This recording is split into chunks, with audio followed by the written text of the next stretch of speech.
Halo trader. Nah, saat ini saya akan review hasil mingguan dari EA Advance Gold Momentum.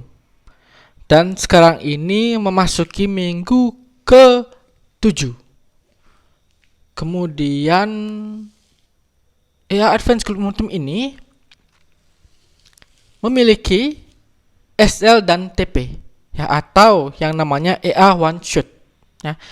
Cuman di sini SL-nya itu sangat jauh karena mirip dengan EA Advance Gold Trend. Itu juga SL-nya cukup jauh dan memang bisa dicek ya di playlist untuk judul let's set-nya ya. Di Advance Gold Momentum itu pernah saya jabarkan ya untuk manual guide dari EA Advance Gold Momentum sama EA Advance Gold Trend, dan sama ya, untuk guide-nya itu sama. Diberitakan bahwa S-nya itu cukup jauh dan gunakan dalam jangka panjang karena jangka panjang hasilnya positif. Gitu sih katanya, ya. Dan perbedaannya hanya di indikator yang digunakan.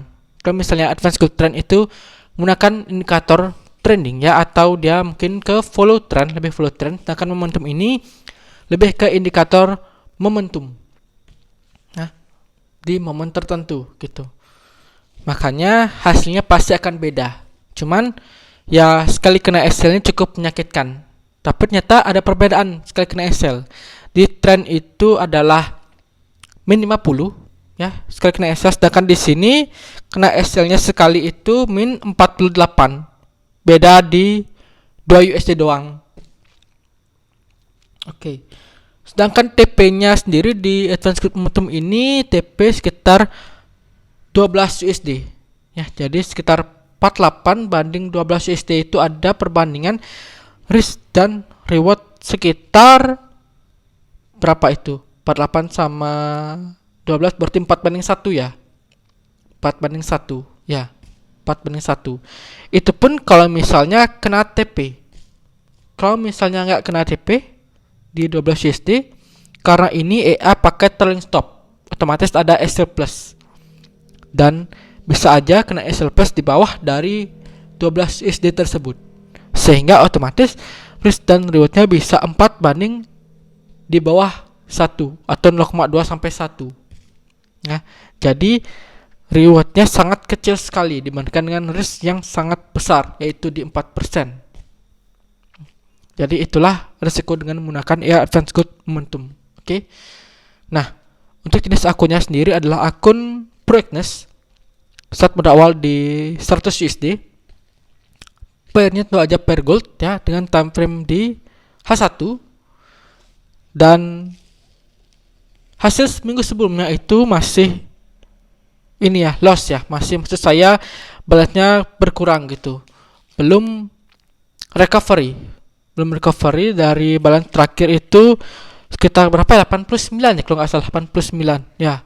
Bisa dicek aja langsung ya di playlist ya, cek hasil minggu sebelumnya, minggu ke-6 ya, karena ini sudah masuk minggu ke-7. Dan seperti apa hasil di minggu ke-7 ini, mari kita cek. 116. Oke, ini sudah recovery dan profit kembali ya, 116. Sebelumnya juga sempat profit ya, makanya dulu saya bilang bahwa biarin profit dulu gitu kan, berdoa biar profit dulu baru kemudian kena SL gitu. Namun sayangnya sudah pernah profit gitu, akhirnya kena SL ya, kena SL dan berkurang 48 USD gitu kan, otomatis berkurang dari balance 100 gitu. Makanya sampai dengan berapa takia 70-an atau 80-an. Kemudian mencoba perlahan untuk recovery, dan minggu 7 ini akhirnya recovery. Ya, beneran. Itu kayaknya lossnya di pas 1 bulan, kayaknya bisa dicek ya hasil 1 bulannya. Itu kayaknya pas itu loss ya. Oke, kita cek hasil minggu ke-7. Dari tanggal 12 sampai dengan tanggal 16. Sip. 24. Oke, dapat 24. Kena TP. Oke, makanya bisa ini bisa recovery ya, karena balance terakhir itu sekitar berapa, 90-an kalau nggak salah, 90-an. Makanya bisa recovery lagi. Oke, tanggal 12 nih kena TP ya, tanggal 16 juga kena TP. Oke, ini sell ya dari 17.13. Dari tanggal berapa?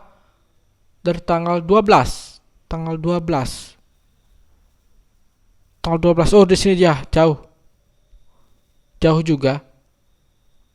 Oke, dari 17.13 ya, berarti harusnya itu 12 di start sini ya.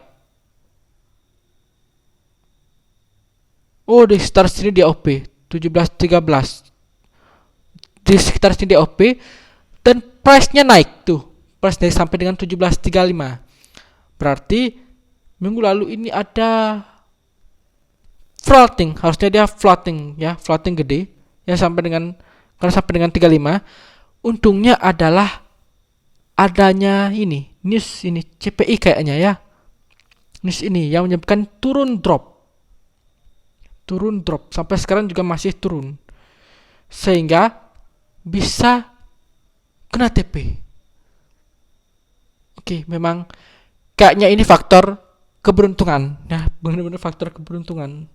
Pas banget gitu, tadi kan naik tuh, otomatis dia turun karena adanya big news ya, dia turun. Faktor keberuntungan deh kayaknya benar.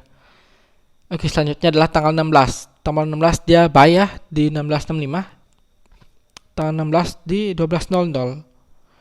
Tanggal 16 12.00. 11.16.65. Oke, di sini ya 65. Oke, berarti dia mencoba tuh. Langsung OP dan price-nya langsung naik. Jauh kena TP. Ya, ini pas hari Jumat ya.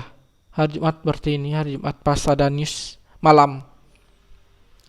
London session ya berarti. Oke deh. Dapat 24. Akhirnya bisa recovery lagi. Oke, mencoba recovery sip. Tapi nggak tahu nih minggu depan ini bakal loss lagi atau bisa profit lagi gitu. Karena nih bisa dicek tuh SL-nya cukup jauh ya. SL-nya cukup. Oh, ini karena kalau misalnya yang ini itu SL-nya semakin dekat karena sudah mulai SL plus ya, ada trailing stop ya. Kalau ini ya, ini yang benar ya, SL-nya masih jauh. Berarti ini pas banget dia naik cepat langsung kena TP. Nih, SL-nya masih jauh di 16.17 sampai dengan dari 16.65 ke 16.17 itu bersa ada sekitar 48 ya, 48 benar. Jadi sekali kena SL min 48 di 116 ya, otomatis sisa berapa itu 60-an ya. Wah, parah. Oke deh. Jadi kita hanya bisa berdoa saja supaya OP-nya arahnya benar dan profit. Nah, itu aja. Dan bulan 2 bulan berarti ya, minggu depan itu masuk ke 2 bulan. Jadi akan saya cek juga besar TD-nya ya.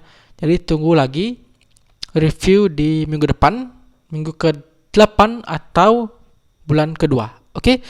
Jadi cukup ya untuk review kali ini, dan saya ingatkan kembali untuk disclaimer bahwa segala jenis investasi dapat menyebabkan Anda kehilangan uang. Jadi bijaklah dalam berinvestasi.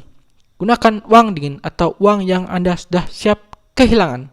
Apalagi trading merupakan high risk atau risiko yang tinggi. Oke. Jadi cukup sekian dulu, sampai jumpa dan terima kasih.